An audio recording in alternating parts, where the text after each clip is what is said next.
this December 7th through 9th. Check out the EdUp Experience podcast live and in person in Doha, Qatar for the World Innovation Summit on Education. We will be documenting the ideas and innovations from today's most influential global education leaders. Check them out at wise-qatar.org and follow the EdUp Experience podcast for more information. Yay! Claremont Lincoln University has built online master's degrees for the 21st century leader. Across their 100% online by design degree programs, everything a student learns at Claremont Lincoln University will provide the vision and framework to become an ethical leader in the organizations and communities in which they serve. The degree a student receives from Claremont Lincoln University will prepare them to lead solutions for the complex, dynamic world in which we live. To learn more about what socially conscious education means, and to learn more about the programs offered at Claremont Lincoln University, visit www.claremontlincoln.edu.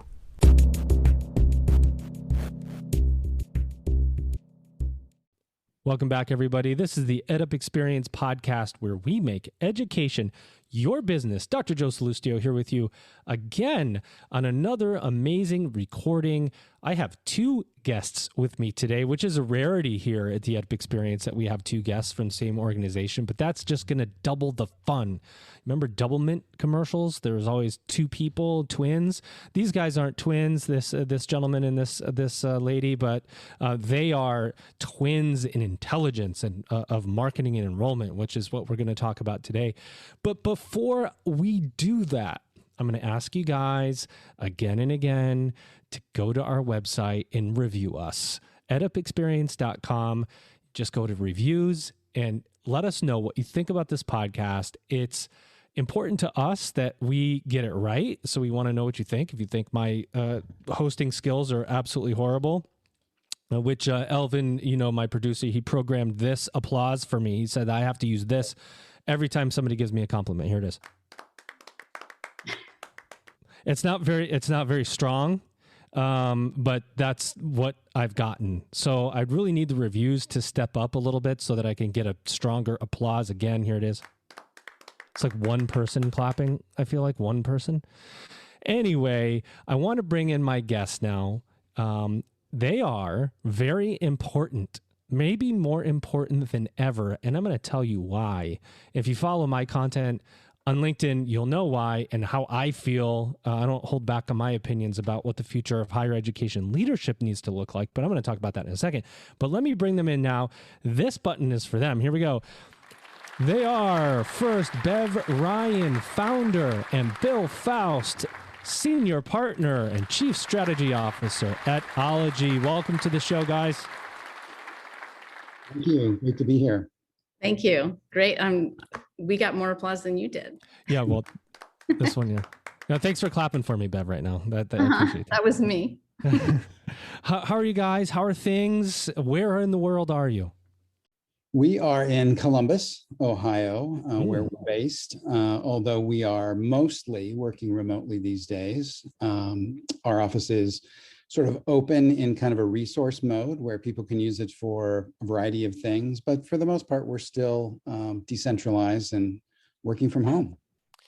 That's great. It's funny. At my university where I work, we finished a $20 million building renovation right at the end of January 2020. And we were in this brand new, 30,000 square foot building for a month and a half and haven't seen it since. It's crazy what you have to do with physical space these days because this work from home, it's kind of like you can't unsee what you've seen, and everybody got comfortable working from home or remotely. And it's something that I think companies should be embracing. Are you guys looking at this new work from home situation, this hybrid work? How does that work for you, Bev or Bill, whoever wants to answer that? I'll answer that. I think it's working really well.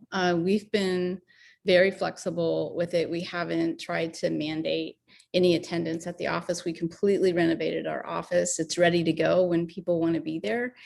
And it's all about their safety. And we've been doing great. So when people talk about, oh, I don't know, we're still decentralized. Should we start coming in the office? Should we mandate at least a day or two? And I kind of say, it's, hey guys, it's not broken. We're doing really, really well. So I think we're just handling it kind of organically and as it comes. Speaking of organic, that's a good segue for my first question, and I'm going to stick with you for a minute, Bev. That you founded Ologie, what, like 35 years ago? Is that? Yes. I mean, that's insane. First of all, but know. you are certified as a women-owned business. Right. And that's an important designation these days. And I want you to talk about that and how proud you are of Ologie and to be women-led and women-owned and what that means to you. Yeah, I am very proud of that. I started my business when I was 22, so I had absolutely no experience and probably no business starting a business, but I did it.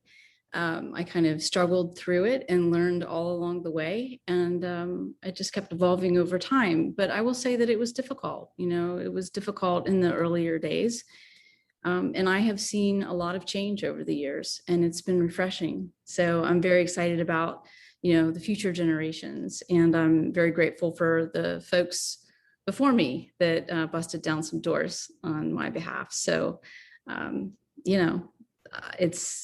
it's been an experience, but you're right. 35 years is a very long time.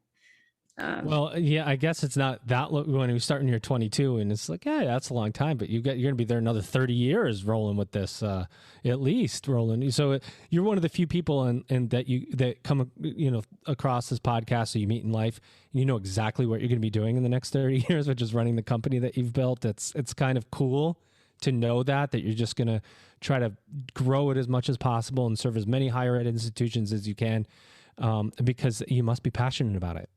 Oh, we completely are passionate about this. And, when I think about, I've run, this is all I've done, right? And this is all I will do, but it has evolved and changed so much that you wouldn't even recognize it from 10 years ago and 10 years before that and 10 years before that. So I think the excitement comes from the constant evolution.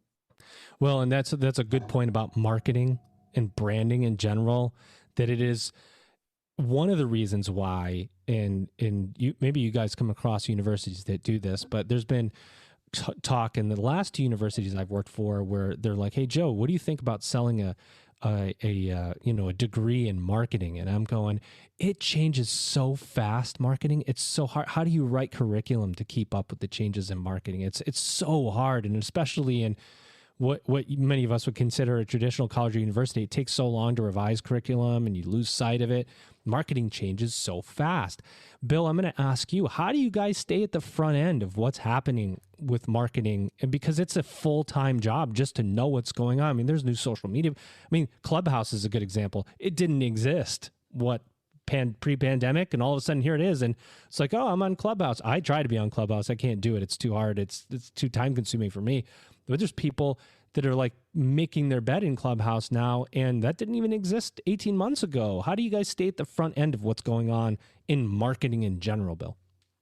Yeah, it's a challenge. I think there's a few things we do. I mean, first and foremost, we just encourage our people to be curious and give them the time and the space and the resources to sort of act on that curiosity. So that could be everything from just spending some time, some serious quality time looking outside of higher ed, because a lot of times that's where the trends start. They don't, higher ed is a little, less progressive than some of the other industries that are in market that leverage and embrace marketing. So we look at retail, we look at real estate, we look at consumer products, we look at, all kinds of areas, and we give them the ability to do that. It could be going to a conference. It could be, just internal share outs of things that they've learned and seen from clients and from explorations they've done on their own. And then we also encourage them to experiment and offer clients new ideas and new things to try. But with the rationale that, hey, we're not just offering this up as an idea because it's new and different. We're offering it up because we saw it work here for some 16 and 17-year-olds. So maybe it would work in higher ed as well. And so I just think it's sort of fostering a culture of curiosity and never letting that, flame get any lower than a bright burn. Speaking of, I like my little segue. Speaking of a burn, one of the things that, and I'll tell you why I say that in a second. But Bill, you were quoted recently in this. God, I just said it before the episode started. Hetchinger. I can't say it right. Yeah. Wow. Yeah, that's my wow button when I can't say I get tongue tied when it happens. And the entire article is about higher education marketing and why. I'm trying to think of how I put the point of the article gently, but it's like why colleges and universities need to market. And I read this article because I've been talking about this for 2 years now in the EdUp Experience, talking about focusing on marketing, the increased competition, and it's not just competition with other universities, it's competition with the non-credit space. If you have degrees and maybe you have executive 4-credit certificates, but there's this non-credit certificate space that's happening now, and MOOCs, but it's not even that. It's my buddy John over here that has some business and he's offering online courses for you to get a certification in whatever. There's so many of these non-credit courses out there. There's no rhyme or reason to a lot of them, competing against the value of what people consider to a college degree to be worth, the general public that says, you don't need to go to college anymore, or do you need to go to college? That's competition. And so you're competing against just so many things right now if you're a college or university. And then I see an article like this come out and, why you need to do marketing. And I'm like, really? Like, is it for real that you got to convince people that they need to invest in marketing? Bill, I mean, is that for real? Well, let's put it this way. It's an evolution. And I would say if we go back to when we first got into higher ed around 2006, let's say, it was a lot less accepted, a lot less understood that marketing was needed, to both recruit students to help raise money. I mean, campaigns to raise money are also a form of marketing, just to build your reputation, to move in the rankings. But I'd say since then, we've witnessed an incredible evolution where, that article made it sound like nobody gets it. Well, maybe it didn't, but I mean, there was an undertone of that. And I think so many schools get it today. So many more schools get it today than they did 5, 10, 15 years ago. But that said, I still think we're just now starting what I would call is going to be a golden age of marketing, where institutions really understand it and start to embrace it across the entire institution, not just for student recruiting, but all aspects of kind of managing the enterprise. One of the reasons I've been talking about this is because I'm seeing, and this is my opinion, and people have disagreed with me. They send me little LinkedIn messages after they listen to an episode. And they tell me I'm wrong. But, there's a traditional pathway to a university president role. And it's typically, not always, but it's, faculty, then dean, then provost, then interim this, then president, very highly academic. If you look across colleges and universities across the United States, usually, a lot of presidents will have an academic background.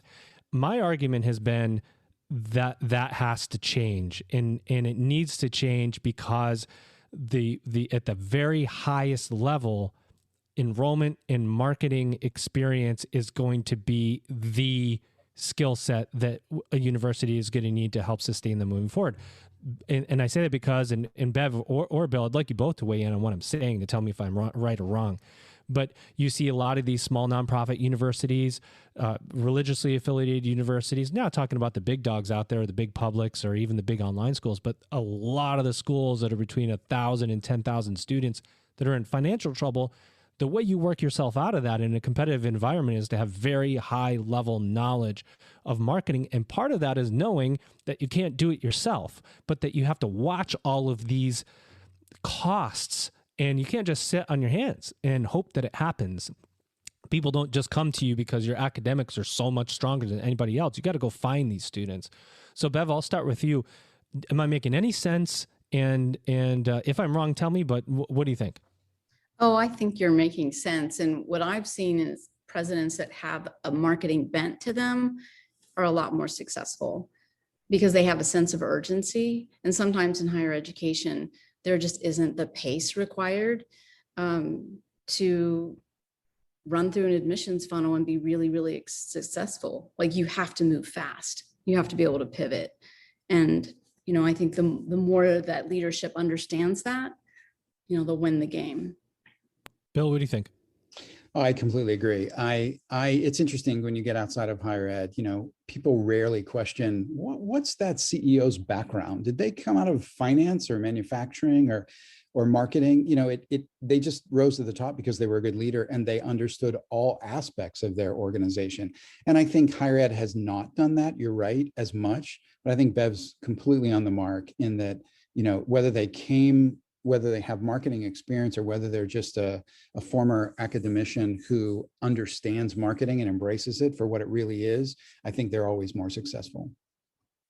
Because it's tough. Is it not tough? I mean, do you have in your schools come to you guys and go, this is just getting harder and harder? Or, what is the feeling amongst the leaders that you're talking to about the future?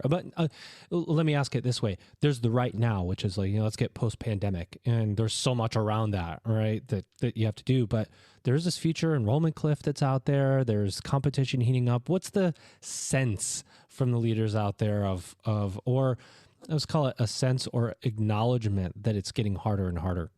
I think it's hard, and I think they're tired. I think the last couple of years have been really, really difficult on a lot of fronts.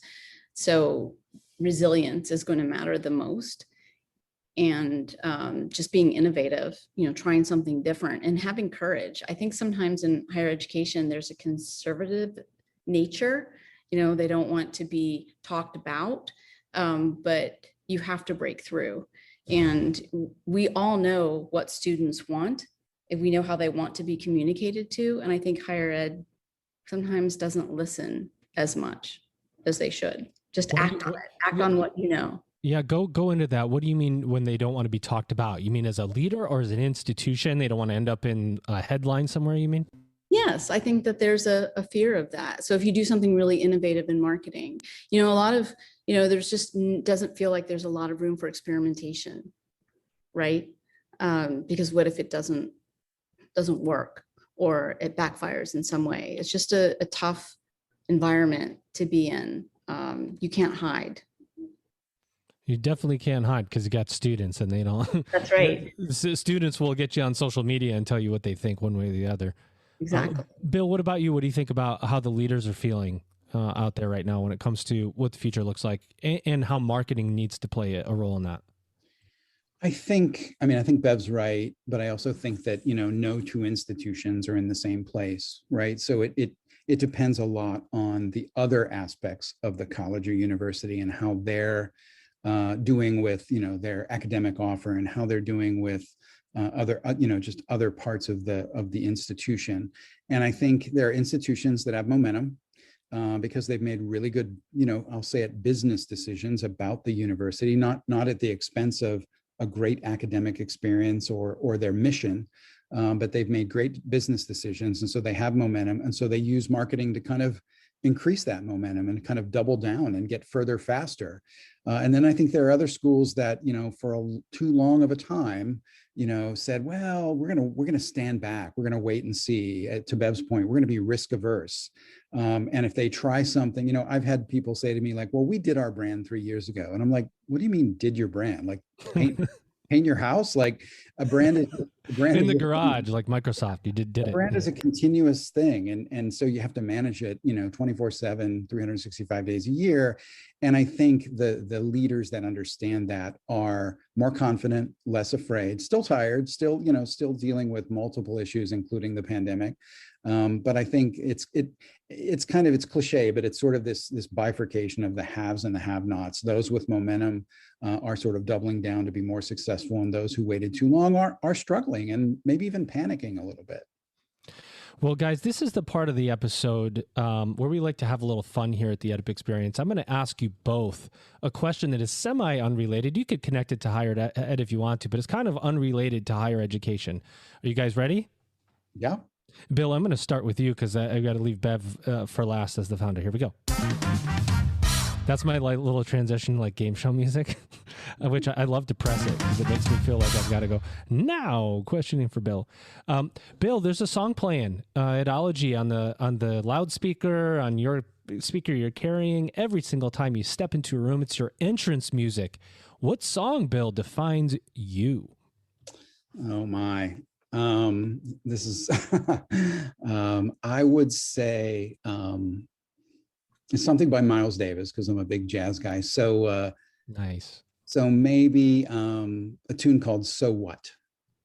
Okay, now I got to look it up. I don't think I've heard it, so I'm going to have to go look that one up. I like that. Bev, same question to you. What song's playing as your entrance music? Oh man, I even had time to think about it. I don't know. Or artist. We'll go artist.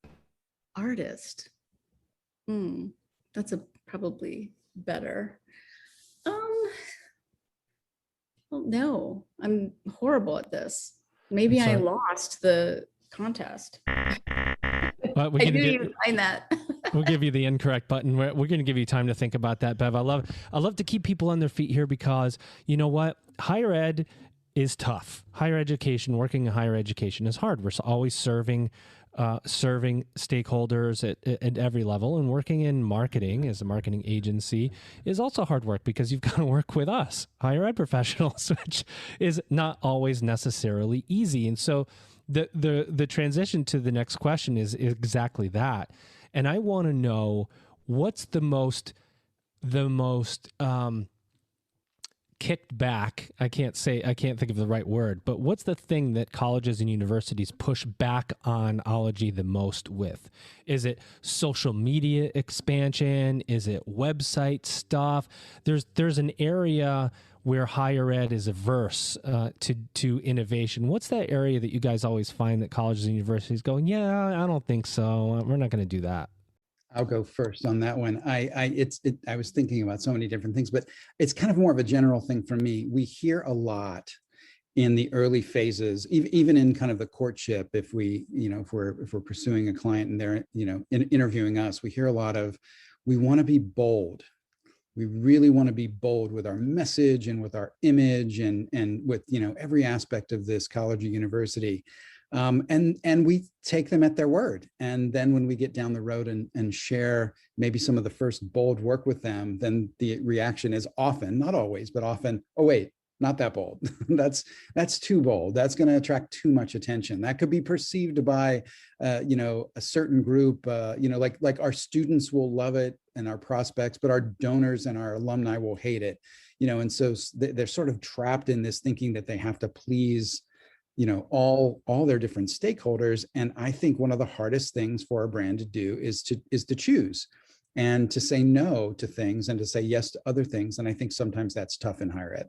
Bev, what do you think? That's a pretty easy one for me to answer. I think that it's hard for higher education institutions to project themselves as anything less than perfect. So I think there's a lot of pressure to be perfect. And if you let students talk openly and freely about you and you put that out there, it's not going to be 100% perfect, but it will be authentic, and then you'll be trusted. You can't put anything past a 16, 17, 18-year-old. And I just think having the courage to be very transparent and to put everything out there would be amazing if a client did that. If you say someone should do something about climate change, you're right. If you say I should do something about climate change, we should talk. We're Claremont Lincoln University, and we've created a dynamic new online Master in Public Administration program in partnership with the Lincoln Institute of Land Policy.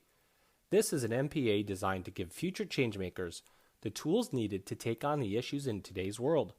And because there's no time like the present to support our future leaders, the Lincoln Institute is giving $100,000 in fellowships. You could get a $10,000 fellowship towards your MPA. Apply now for the June cohort. www.claremontlincoln.edu. So I want to, I've asked you guys a lot of questions and try to pull a bunch of information out of you, but I want to give you a chance to talk about Ologie for sure. give us, and Bill, I'll go to you. I'll go to you. Give us the kind of elevator speech. What does Ologie do? How do you do it? I think if you haven't figured it out by now, then you weren't listening, but, and I mean that to the audience, not to you, Bill, but if you haven't figured it out by now, you didn't listen to the episode.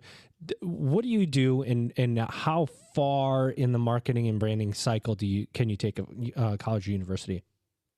No, it's a great question. And I love to answer this question. I mean, at the highest level, I talk about, kind of the intersection of branding and marketing, and we take both very seriously. A brand is worth nothing if it's not put into the marketplace, if it's not being used to reach prospective students with the right message in the right place at the right time. It so often shocks me how, some of the people we work with and some of the people we talk to in higher ed sort of separate those things and say, well, we're going to do the brand and then marketing, that's a separate issue. And I'm like, no, they're completely interrelated. So I think we are a hybrid in the absolute best way of combining those two things, not letting one dominate the other, and being really, really good at both of them. And as far as how deep we can go, we feel we can go very deep in terms of, again, what I just said, helping schools craft the right message, do it in a bold and compelling way, and then deliver that message digitally and in all other channels to prospective students and their families and their influencers, so that they can really get a sense of what this place stands for. And as Bev said, we're very passionate about it. Bev, what percentage of clients do you have that work in higher ed? And what would you say to anybody listening that's thinking about partnering with a firm to work on branding and marketing, and what sets Ologie apart? The percentage in our company is about 80%. So the remaining clients are generally nonprofit, mostly fundraising or museums, things like that. So they're somewhat related, or healthcare. So as far as what sets Ologie apart, I really think that we get to the kernels of truth. I think we're very good at landing on a campus or talking to people and getting to know them and understanding what differentiates and getting to sort of the soul of a place, and then getting that out into the market in a compelling way. I think Bill said that it's not, you have to bust out. You cannot look the same. There are things that look higher ed, and you know what I mean by that. You have to bust out of that. And I think we're a really good partner for that kind of courage and vision.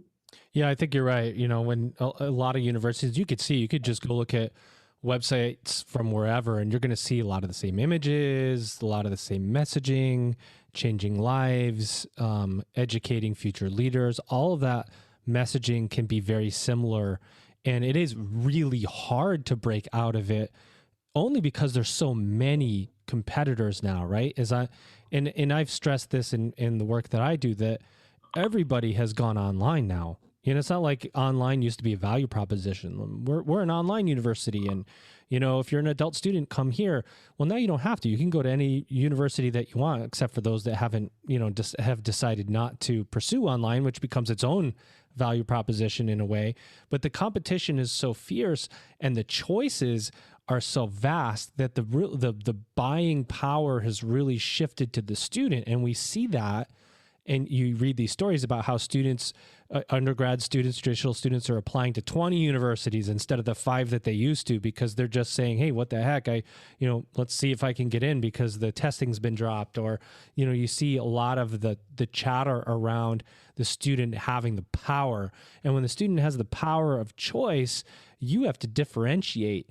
Is that fully understood? And in colleges and universities, do they embrace that differentiation? Do they really understand sometimes what makes them different, or do you really have to pull that out of those colleges that you work with? But I do think it's very easy to figure out what's different about a college. We don't live in their bubble, and we also have so many others to compare them to, right? We have a perspective that they don't have, so we're able to figure out what makes them different fairly easily. All we have to do is, you start talking to people on campus, you start talking to the students, you talk to alumni, reoccurring themes come through, and every place is different. I mean, we've worked with, oh my gosh, probably 250, 300 different universities or colleges. Every single one of them is different. Yeah, no, I think it's, I agree with Bev, but I think it does require diving deep in the initial steps of a project, having all those nuanced conversations, really listening with critical listening skills for the differences. Because, I mean, let's face it, the higher education system in this country was not really designed to be competitive. It was designed to be complementary. Schools basically copied each other and collaborated and were collegial in that effort. But now they're more competitive. So it's there, Bev's right, but you have to dive deep. And sometimes the inspiration for what makes a school different, comes out of conversations that you wouldn't expect, talking to people, not necessarily talking to the president or chancellor, but talking to some faculty members who have been there for 30 years, and then the next thing talking to some faculty members that joined yesterday. And when you kind of merge those perspectives, you often get some mashups that are pretty interesting. What about, how do you do like a la carte stuff? So if college is listening right now and they go, hey, I think we need some help with digital, but I think our brand is strong. Can you really piecemeal stuff like that? Or do you really need to have the whole kit and caboodle to make a big difference for a college? And Bill, I'll keep with you on that one. No, it's a great question. I mean, I definitely, I don't know that I love the word piecemeal, but we don't feel like we have to come in and, reinvent the brand. Maybe components is a better word. Yeah. We work with a lot of schools who say, we feel good about our brand and our message and our story, but we're struggling to reach certain kinds of audiences. Like we have a lot of clients right now who are having no problem filling the top of the funnel with applications, and even no problem making their class goals, but the makeup of their class, they don't have enough diversity in their class. They aren't reaching enough, students who, represent certain segments, whether they be first gen or whether they be honor students or whatever they might be in between that. And so a lot of times, it's not renovating the entire house. It's saying, okay, we really need to focus on the kitchen because that's where you're, struggling the most. Bev, you want to build on that at all? Yeah, I think that we enter, into a college or university through a lot of different doors, and we get to know them, and then we start to figure out where else they need help, and we build off of that. Sometimes it's an RFP and it's very comprehensive, but many times it's just that first project. Yeah, I mean, it's good, right? Because I think whenever you bring in outside eyes, those outside eyes can really help you identify weaknesses in your brand and in your messaging. And we all have those. I know there's no perfect brand, right? You're always iterating. You're always testing. And I think that's one thing that I have found in those that I've talked to, and I want to ask you guys about this. Do you find that, and I know your clients kind of don't count in this question because you've probably got this going for them in a lot of ways, but do colleges and universities that come to you kind of the first time around, do they fully understand the testing, the science of testing that has to be involved with marketing and branding and data and the decision making that can come with correct data tracking? Or, I mean, so are they equipped to do some of that work, or do you have to go and kind of set up all of those systems and find that these colleges, these universities, they just don't have the data they need? And, thank goodness they came to us because we can equip them with this data now through whatever systems you guys have. That was a complicated question. Who wants to take a crack at that? I'll start. Well, first of all, no, it's a great question, actually. And I think one of the things I love about higher ed is that they have an appreciation for it. They might not have all the data. They might not have all the tools to collect the data and analyze it. But, universities and colleges are places of rigor. They are places that study things, in an in-depth way. Even if they're a liberal arts college, they still have rigor in the way they research and, experiment and teach. And so they appreciate that. So we rarely get pushback on, research and analysis or A/B testing or things like that. they don't always have the tools. So yes, then we bring those tools to the table. But honestly, there are also some clients that we've worked with where their tools are very sophisticated, and we're able to leverage those tools, and we love that. I would say on the flip side, we've worked with clients where they don't have the tools that they need. They might be a little bit antiquated, and frankly, they can't afford to level up. And so we have to work with what we have. So, we're always trying to help our clients get to next with what they have and what they can afford as well. I think Bill mentioned the haves and the have-nots, and we're servicing all of them. Yeah, I mean, it's a really interesting marketplace right now. It's for some, it's tough. I mean, I get some questions from folks, and they're going, how do we build this enrollment? And we're small. 50 students means success or failure for us. And then you have some of the big private universities that have done well. It's really a variable success rate for colleges and universities right now. And I think marketing, in my opinion, and this again is my opinion, marketing is the investment that a college and university should make for their future. Everybody's got great academic, there's for years and years, everybody's been investing in the academic side, and that has to continue to happen because that's the product. But for growth and for scale and for survival, you've got to attract students that have so many choices now. I mean, you guys look at the noise that's out there. There's so much investment in digital marketing for colleges and universities now. There's ads everywhere. It's very hard to stand out, Bill. Yeah, I definitely believe that we espouse the fewer better model when it comes to any kind of campaign or collection of tactics that we want to put out there. And if I go back to the days of pre-digital, which isn't that long ago, but I mean, I can remember, clients giving us their complete collateral system for enrollment, and we would stand back. That was when Bev started Ologie. That was pre-digital. Right? Exactly. But I mean, we would stand back and say, do we need all this stuff in the comm flow? And we would try to get to, let's do fewer better. Let's really focus it on the student journey, right? And let's intersect with them, meet them where they are at different places along the journey. So now we have that conversation in a digital context, but it's the same idea.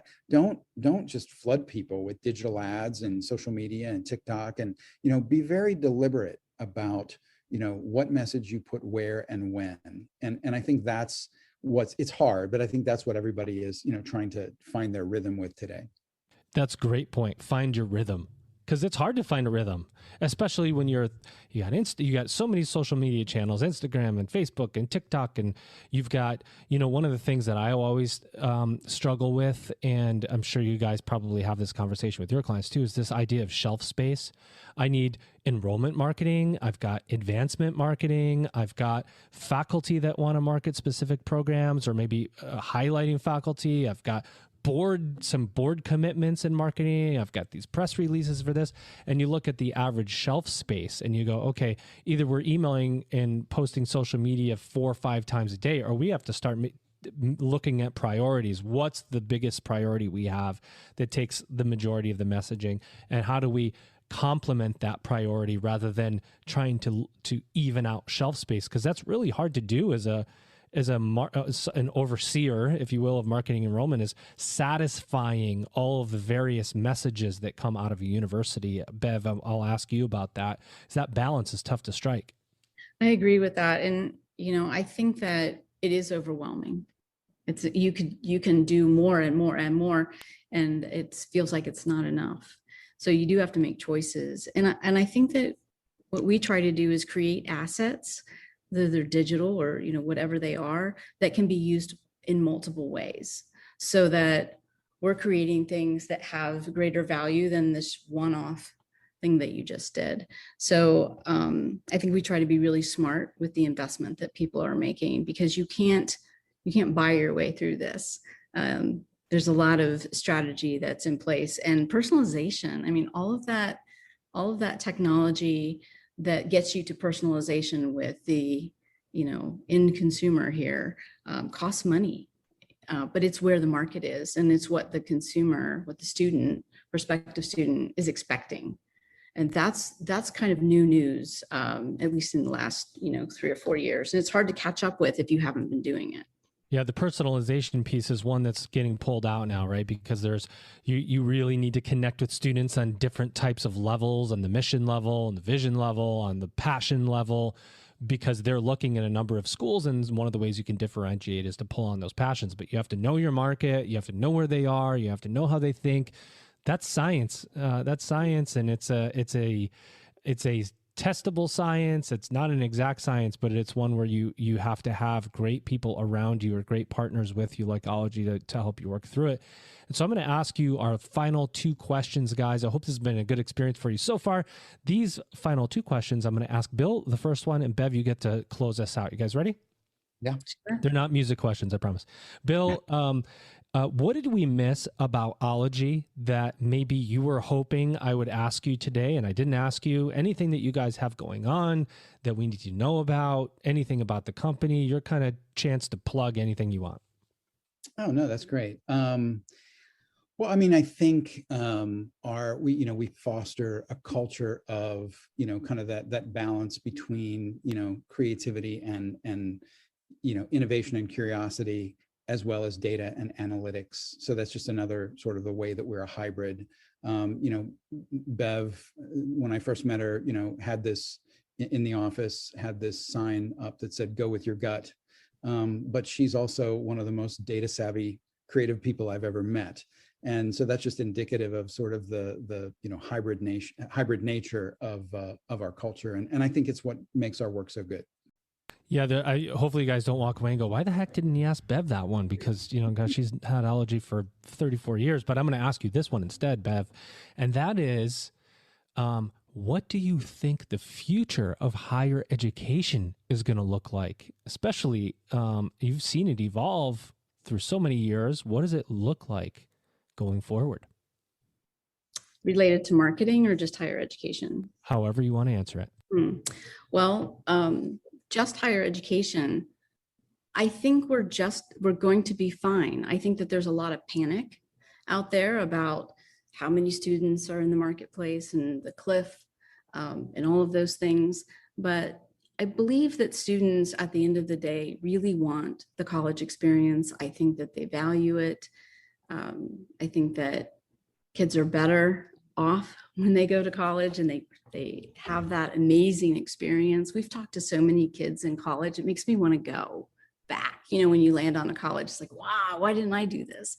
So I think there's some magic there. I really do. And so I think a lot of times there's a lot of concern, but it's not going anywhere. There's so much value in higher education, and we have the data to back that up too. And then where's marketing going? I do think that personalization is everything. I think it's going to get crazy personalized. And I think that the technology will support that.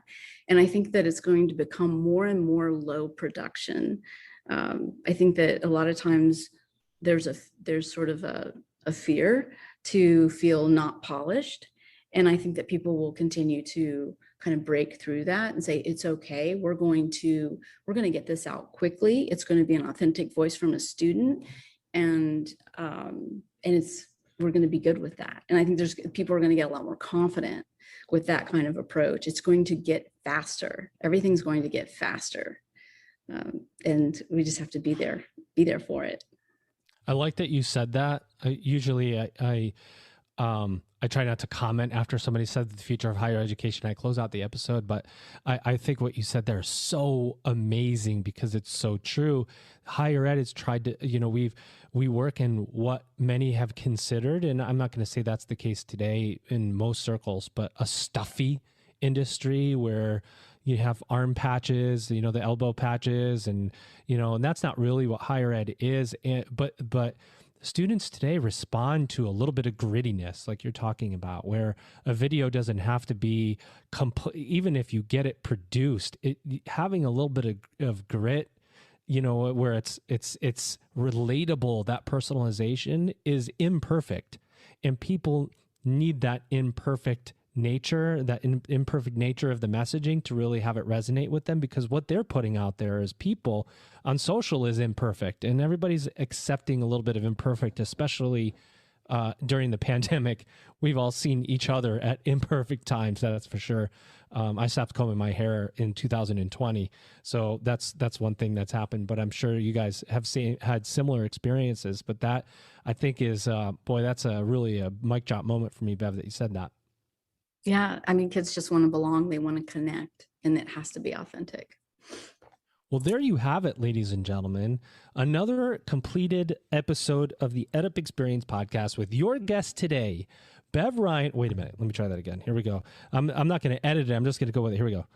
Your guest today, Bev Ryan, founder, and Bill Faust, senior partner and chief strategy officer at Ologie. Thank you guys for coming on the EdUp Experience podcast. Thank you so much. Yeah, you're welcome. It's been fun. Thanks. All right, ladies and gentlemen, you've just EdUp'd. Claremont Lincoln University has built online master's degrees for the 21st century leader. Across their 100% online by design degree programs, everything a student learns at Claremont Lincoln University will provide the vision and framework to become an ethical leader in the organizations and communities in which they serve. The degree a student receives from Claremont Lincoln University will prepare them to lead solutions for the complex, dynamic world in which we live. To learn more about what socially conscious education means, and to learn more about the programs offered at Claremont Lincoln University, visit www.claremontlincoln.edu.